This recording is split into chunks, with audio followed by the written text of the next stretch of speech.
नमस्कार साथियों, स्वागत है आप सभी का एकलव्य पीसीएस में। और जैसा कि मैं यहाँ आपको आरओ एआरओ और वीडियो एग्ज़ाम जो री एग्ज़ाम होने वाला है और आरओ एआरओ जो 2022 और 23 में जो आने वाला है उसके लिए मैं यहाँ पर हिंदी की श्रृंखला लेकर के आया हूँ, जिससे आप आरओ परीक्षा में 60 में से 60 अंक ला सकें, 100% अंक आप प्राप्त कर सकें। इसके लिए मैं यहाँ आपको हिंदी पढ़ा रहा हूँ। और हिंदी में ये जो हमारी क्लास है ये है क्लास सेकंड, किसकी? वाक्यांश के लिए एक शब्द। ये जो क्लास है आरओ एआरओ के साथ साथ जो वीडियो री एग्ज़ाम होगा उसमें भी आपके काम आने वाली है। तो चलिए बिना किसी देरी के मैं इसको शुरू करता हूँ। चलिए, तो इससे पहले हम एक क्लास और ले चुके हैं वाक्यांश के लिए एक शब्दों की। अगर आपने नहीं देखी है तो ऊपर आई बटन पे लिंक आ रहा होगा, वहाँ से आप इसको देख लीजिए। चलिए बिना किसी देरी के मैं इसे शुरू करता हूँ। देखो भैया, ठीक है, क्या है? पहला है ऋषि द्वारा निर्मित अथवा कथित, यानी जो ऋषि द्वारा कहा गया हो। तो जो साथियों जो ऋषि द्वारा कहा गया हो उसे कहते हैं आर्ष। ऋषि द्वारा जो कहा गया हो उसे कहा जाता है आर्ष, ध्यान रखना। अगला शब्द है वह स्त्री जिसका पति परदेश से लौटा हो। वह स्त्री जिसका पति परदेश से लौटा हो उसे कहा जाता है आगत पतिका। ध्यान रहे, इसको क्या बोलते हैं हम लोग? आगत पतिका, जिसका पति विदेश से लौटा हो। फिर है वह स्त्री जिसका पति परदेश से लौटने वाला हो। देखिए शब्दों पे ध्यान देना, एक वो पति है जो लौट चुका है, वो लौट आया है, और एक वो पति है जो लौटने वाला है। तो जो लौटने वाला होता है उसे कहा जाता है आगमिष्यत पतिका। आगमिष्यत पतिका, देखिए शब्दों पर ध्यान देना, बहुत छोटा सा अंतर है। ये है आगत पतिका और ये है आगमिष्यत पतिका। जिसका पति लौटने वाला हो वो आगमिष्यत पतिका, और जिसका पति विदेश से लौट आया हो उसे कहते हैं आगत पतिका। अगला शब्द है अतिथि की सेवा करने वाला। वो जो अतिथि की सेवा करता है उसे कहा जाता है आतिथेयी। आतिथेयी इसे कहा जाता है, ध्यान रखना, ठीक है। अगला शब्द है जन्म लेते ही मर जाना। जन्म लेते ही जिसकी मृत्यु हो जाए उसे कहेंगे हम आदंडपात। जन्म लेते ही मर जाने की व्यवस्था ये क्या है? आदंडपात है। फिर है अपने को धोखा देना, इसके लिए एक शब्द है आत्मवंचना।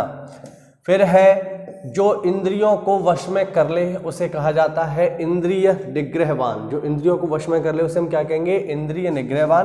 फिर है इंद्रियों से परे। इंद्रियों से जो परे हो, जो इंद्रियों की समझ से परे हो, उसे हम कहेंगे साथियों इंद्रियाती, ठीक है, इंद्रियाती। फिर है इतना कि पर्याप्त है, इसके लिए हिंदी में शब्द होता है इत्यलम। इत्यलम का अर्थ है इतना कि पर्याप्त है। किसी नियम का पालन ना करने वाला, जो किसी नियम का पालन ना करे, उसके लिए शब्द है साथियों उच्च श्रृंखल, ठीक है, उच्च श्रृंखल इसके लिए एक शब्द है, ध्यान रखिएगा। इसकी वर्तनी भी पेपर में पूछ लेता है, जो मैं आपको वर्तनी शुद्धि वाले में बहुत अच्छे से समझाऊंगा। फिर है सूर्य जिस पर्वत के पीछे निकलता है। सूर्य जिस पर्वत के पीछे से निकलता है उसके लिए हिंदी में कहते हैं साथियों उदयाचल, ठीक है, उसको कहा जाता है उदयाचल, ठीक, ध्यान रखेंगे। फिर है जिसने ऋण चुका दिया हो, जिसके ऊपर ऋण हो और उसने उसे पे कर दिया हो, उसे कहते हैं उऋण। उऋण हो जाना यानी ऋण से मुक्त हो जाना। फिर है निरंतर ऊंचे उठने की इच्छा। निरंतर ऊंचे उठने की इच्छा कहलाती है साथियों उदीशा। फिर है जो धरती फोड़कर जन्मता है, जैसे पौधे, तो उनके लिए शब्द होता है उद्भिज। जो धरती फोड़कर जन्मे वो उद्भिज है, जो अंडे से जन्मे वो अंडज है, जो पसीने से जन्मे वो स्वेदज है, ठीक है, हिंदी में शब्द होते हैं ये। फिर है जो पेट छाती के बल चलता हो। जो पेट या छाती के बल चलता हो साथियों उसे कहा जाता है उरग या सर्प, ठीक है, सर्प। फिर है खाने से बचा हुआ झूठा भोजन। वो भोजन जो खाने से बच गया है उसे कहा जाता है उच्छिष्ट। उच्छिष्ट, ध्यान रखना, ये ठा नहीं है, टा है। ये ठा था पहले, बट मैंने इसको काट के सही किया, ये है उच्छिष्ट। यहाँ पे आप चाहो तो मैं लिख देता हूँ इसकी सही वर्तनी, ठीक है, जिससे आपको कोई कन्फ्यूज़न ना हो। चलिए, इसकी जो सही वर्तनी होगी वो क्या होगी? वो होगी उच्चिष्ट। उच्चिष्ट इसकी सही वर्तनी है, ठीक है, याद रखिएगा साथियों। चलिए आगे बढ़ते हैं। आगे देखिए, जिसका जो दिन में एक बार ही भोजन करता हो, ठीक है, जो दिन में एक बार ही भोजन करता है पूरे दिन में उसे कहा जाता है हिंदी में एक भुक्त। एक भुक्त जो दिन में एक बार भोजन करे।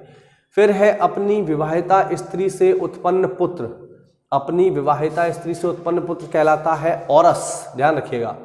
फिर है भय भूख प्यास से घबराया हुआ, उसे कहा जाते हैं कातर या अधीर, ठीक है, ध्यान रखना। फिर है अपने ही कुल का नाश करने वाला, जो अपने ही कुल का नाश कर दे उसे कहते हैं कुलांगर, ठीक, और जो कुल का दीपक हो उसे कहते हैं कुलदीप।